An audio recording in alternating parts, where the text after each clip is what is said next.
Well, hello. Hello to all of you. I don't know who's there. Maybe mom, maybe dad, brothers, sisters, or it might just be you. But you're there. I'm here. I'm Miss K, just in case you weren't really sure. And what is going on? Why are you seeing me on TV and not seeing me at church? Well, we're going to talk about that a little bit, okay? How about that? So I, though, really have been missing you. And yes, I have notes. I have notes that I'm going to be making sure that I'm saying what I wanted to say. But always, you know what? Jesus knows what he wants me to say. And I want to say what Jesus wants me to say. So we're just going to have a conversation.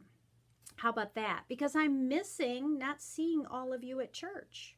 I really, really love those smiles and the hugs and all of those things that we get to do on Sundays or on Wednesdays when we get to spend time together. But because of all the crazies and because we're being safe, we are staying home, right? So you're staying home, I'm staying home. I hope you're having fun. I mean, you don't have school, everything is off, you get mom and dad, or you just get to hang out. What? You're not getting to hang out? What? You can't play with your friends? What? Everything is all serious and like maybe mom and dad are giving you jobs. Maybe they're like, this is a good time for you to clean your room. Ugh. That's not what I would want to do with my time off. But sometimes it's what we have to do. You know, you might even be bored. The first day or so is kind of fun. Yeah. And now you've done everything. You played with everything. You're just bored. And it is sunny today. But yesterday it wasn't sunny. It was rainy. Couldn't even get outside. Well, it reminds me of someone in the Bible who kind of had this same situation. And I thought I would talk to you a little bit about him. His name is Paul. Paul. Do we know who this Paul is? Have we talked about this Paul before? His name was Saul. Saul. And then his name got changed. Because, remember the story? He didn't like Christians because he thought he was right and they were wrong. And so he was out hurting Christians and traveling around. Well, he was on a trip to hurt some more Christians. And he saw a super bright light that made him blind. Remember, it made him blind. Couldn't see. So he had to have someone take him to a house, hotel, whatever. And they hung out there for 3 days. And he heard a voice that said, Saul, Saul, why are you persecuting? Why are you hurting me? And he was like, who is this? And Jesus came to Saul. Jesus came to Saul and met with Saul all during this time of being blind. And he took the blindness away, and Saul saw. Again, he lost his blindness. And he knew that Jesus then was real. This was really real. So he changed his whole life. He now started telling other people about Jesus, and his name was changed to Paul. Well, it's this guy. So that's the other story. But we're going to talk about what happened to Paul as he had been telling people about Jesus. Well, remember, there were people that Paul used to hang out with, and they still didn't believe in Jesus now. And Paul's like, no, seriously. And they're like, no, we don't believe it. And we don't even like you anymore. So we're going to find a way to get you arrested. So they got Paul arrested. That means he had to go to jail. He had to go and see the governor. This man who was like the governor of the state area. And that man pulled Paul in, and those people said, he's terrible. He's terrible. He needs to be thrown in jail, and he needs to maybe even die. And the governor said, I don't understand. What did he do? He just believes differently than you. That's all. So he wasn't really sure about all this. And then he was like, I think I'm just going to release him. But God was watching out for Paul. And God made something amazing happen. There was a special thing about Paul. He was a Roman citizen, and there are special rules for Roman citizens, even though he was a Jew. So his special rule was, he said, I want to see the president. Just send me to the president. And they said, well, he's a long ways away. We're going to have to put you by ship. It's going to take months. And then you're going to have to wait because the president just doesn't see anyone. So Paul said, well, that's what I want. That's what you have to give me because I'm a Roman citizen. So they said that sure enough, we're not going to set you free. We're going to send you to Rome, far away. Here's your soldier. There's a soldier right there. Soldier, your job is to watch over Paul. You got to stay with him all the time. You got to eat what he eats. You got to go where he goes. He never can be alone because he can't escape. And he's a prisoner. And we're going to take him to see the president. So off you go.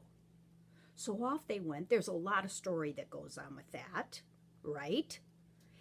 And what happens next is that he gets to Rome. And instead of them putting him in jail, they say, we're just going to put you in a house. You're going to be in a house, and you're going to have to stay in that house until the president's ready to talk to you. Paul was like, well, that's okay.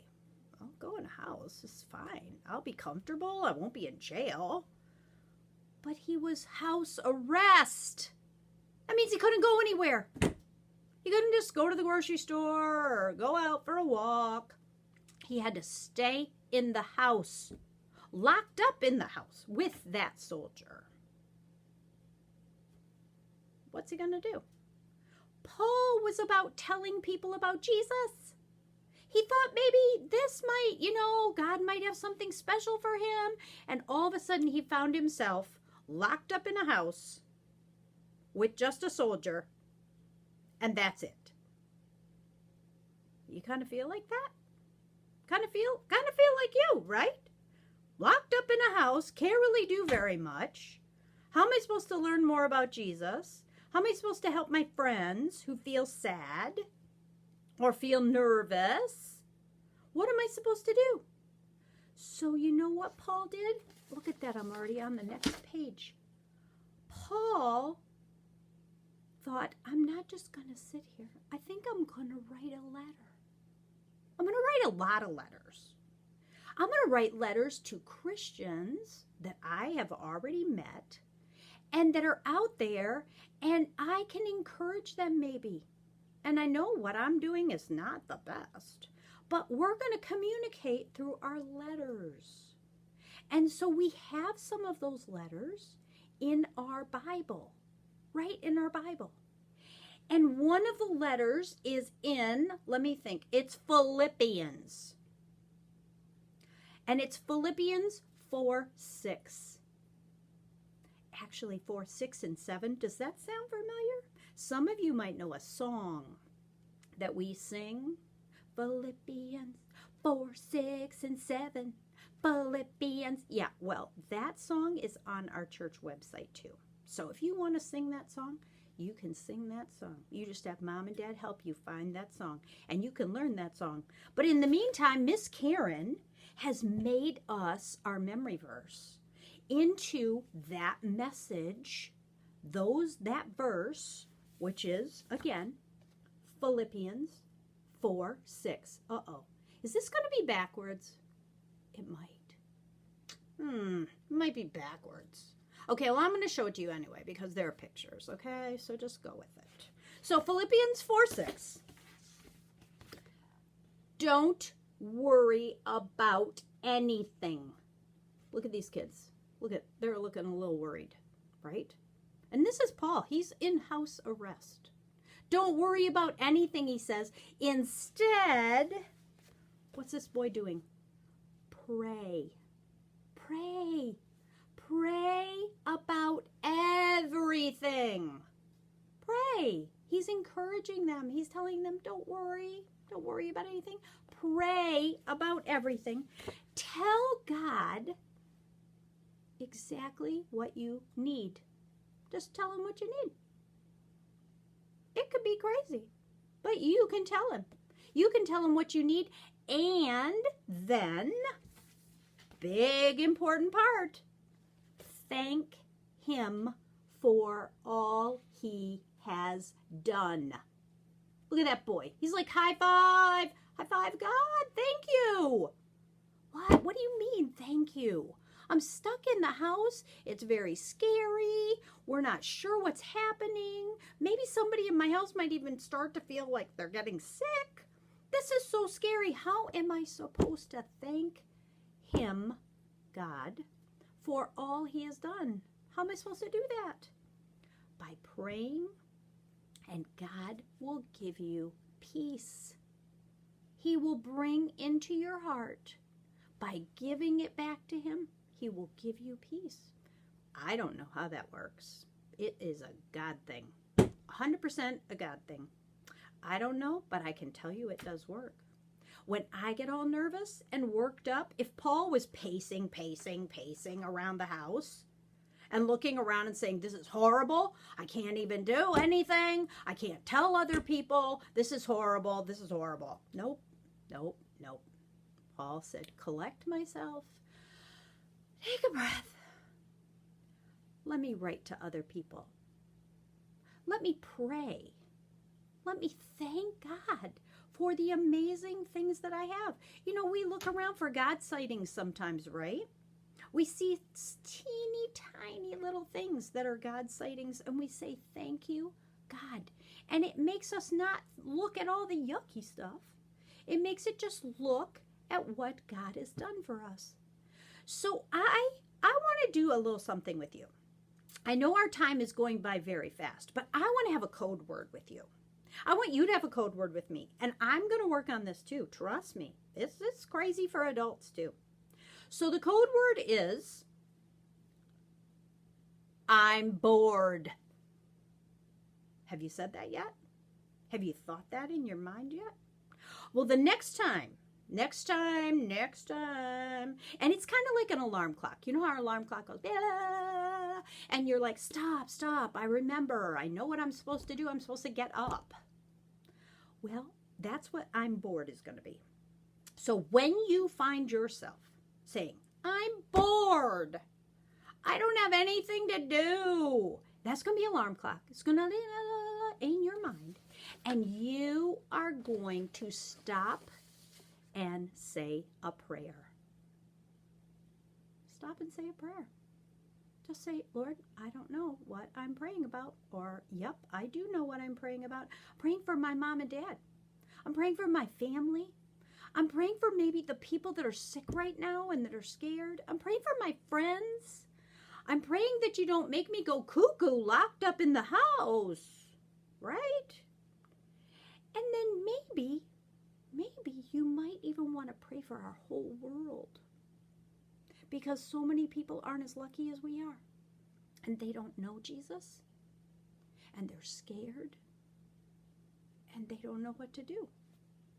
And we know Jesus. We know God. We know God keeps his promises. And his promises are never, ever, ever to fail us. And that he loves us with an amazing love that we can't even understand. So, code word, I'm bored. Code word, I'm bored. Pray. Stop and pray. Tell God how you feel. And remember to thank him for something. Find something. Might have been you didn't have to eat broccoli today. I don't know. Maybe you don't like broccoli. But thank him for something, and he will give you peace. He will bring it and make it right. Just like Paul. Paul turned it around. Paul didn't wallow and feel bad for himself. Paul reached out to other people. Maybe you know people that you can send a letter to. Letters are cool. Don't you like it when you get a letter in the mail? I do. So try that, okay? Try to reach out and tell your friends, or tell maybe your grandparents or family or someone. You could write a letter or draw a picture and tell them about how much Jesus loves them. Jesus, the rescuer, right? He came, he rescued us from our sins, from the yuck in our life, and he came to give us peace. And that's what we need to focus on. So I love you all. Mwah, mwah. I hope to see you soon. If I don't see you at church, I'm going to see you right here again. Okay? I love you, everybody. Thanks for a great day. Dear Jesus, please take care of all of us and keep us safe. And Lord, just help us to remember how much you love us. Amen.